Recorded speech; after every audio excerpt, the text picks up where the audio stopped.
Era uno de los principales fariseos, los más reconocidos de su tiempo, y esto todo fue formando en Saulo de Tarso, ese apego estricto a la ley, ¿verdad?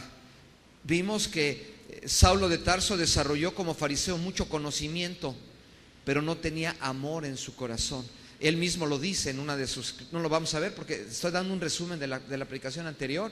Dice, el conocimiento envanece, podemos conocer mucho, pero si no hay amor, de nada sirve esto. Hablamos un poco del legalismo que existe, del conocimiento, pero si no hay amor, de nada sirve. Amén. Vimos lo que quiere decir fariseo, vimos cómo estaban asfixiados por la ley los fariseos. Era solamente de la boca hacia afuera, era solamente apariencia lo que ellos tenían, aún como dirigentes religiosos, porque en su interior no había amor.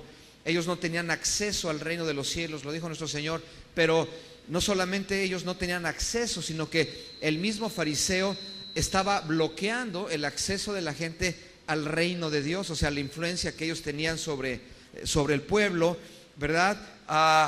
Vimos lo que pasó en Jerusalén cuando Saulo de Tarso termina su carrera de fariseo. Ahí regresa él a su ciudad natal para ejercer precisamente la carrera de la que había estudiado. Fue un alumno sobresaliente, ¿verdad? Con una capacidad fuera de lo común, como le llaman hoy los científicos, con un coeficiente intelectual muy alto, ¿verdad? Respecto del promedio normal de las personas.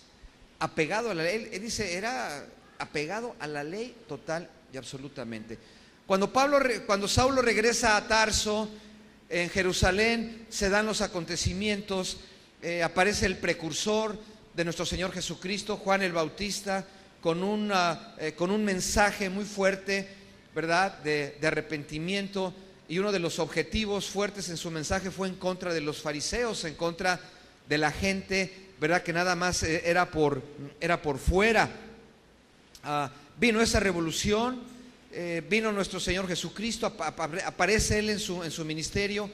Saulo no fue testigo de esto, porque si hubiera sido testigo de esto, invariablemente él lo hubiera mencionado en alguna de sus cartas. No menciona él nunca que haya conocido, personalmente a nuestro Señor Jesucristo. Tuvo un encuentro con Él después, años después, pero porque él estaba allá trabajando en su ciudad natal.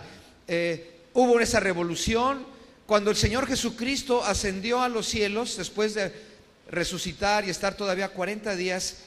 Los fariseos, que fueron realmente los que lo condenaron para quedar bien con Roma, pensaron que todo había terminado ahí, que esa revolución, que esa revuelta, que lo que había sucedido ya había terminado, pero no contaban con el Espíritu Santo de Dios. Amén. Que el día de Pentecostés se derramó en esas 120 personas que estaban ahí reunidos. Su vida fue cambiada, transformada. Los apóstoles, los discípulos directos de nuestro Señor. Pedro en su primer discurso se convierte en 3,000 personas, ¿verdad? Ahí en Jerusalén. Imagínate, ¿verdad? Que la iglesia creciera 3,000 personas en un solo día. Qué tremendo. Puede suceder actualmente. Amén. Entonces los fariseos se dieron cuenta que no podían hacer nada, que había fracasado totalmente su estilo de vida, su religiosidad. Los primeros 4 capítulos del libro de Hechos nos hablan de los primeros años, meses del crecimiento de la iglesia. Cómo la iglesia cristiana, la primera iglesia en Jerusalén cristiana, creció de una forma desmedida, rápida, con el poder del Espíritu Santo de Dios. La gente vendía sus propiedades, vendía sus automóviles, no había automóviles, vendía sus camellos y traían el dinero para que se suplieran las necesidades de la iglesia. Ustedes lo conocen, ¿verdad? Han leído los primeros capítulos del libro de Hechos. Fíjense ustedes, los sacerdotes, los fariseos dudaron en qué iba a terminar todo eso. Vieron la expansión, el crecimiento tan tremendo de la iglesia cristiana. En Hechos 5:24, cuando oyeron estas palabras, el sumo sacerdote, o sea, cuando oyeron todo el discurso de Pedro, lo que estaba pasando ahí, el sumo sacerdote y el jefe de la guardia del templo y los principales sacerdotes dudaron en qué vendría a parar aquello. O sea, no sabemos qué es lo que va a pasar. Está esta situación mucho más difícil. Se estaba saliendo ya del control de ellos. Los apóstoles fueron azotados, fueron dejados en libertad. Y entonces podemos ver cómo viene la resistencia, cómo el reino de las tinieblas reacciona.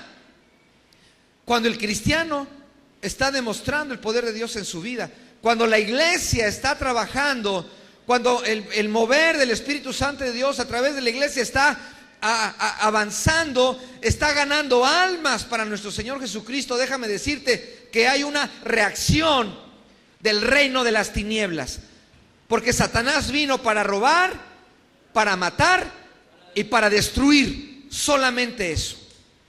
Los cristianos tenemos 3 enemigos: el mundo, Satanás y nosotros mismos, la carne, la naturaleza de nosotros que a veces se revela. Amén. Satanás es nuestro enemigo. Satanás va a tratar de detener que tú crezcas en tu vida como cristiano. Va a tratar de detener que la iglesia no avance. Lo que ustedes están a punto de tener en poco tiempo, yo ya se los había dicho desde hace mucho, de las veces que he venido.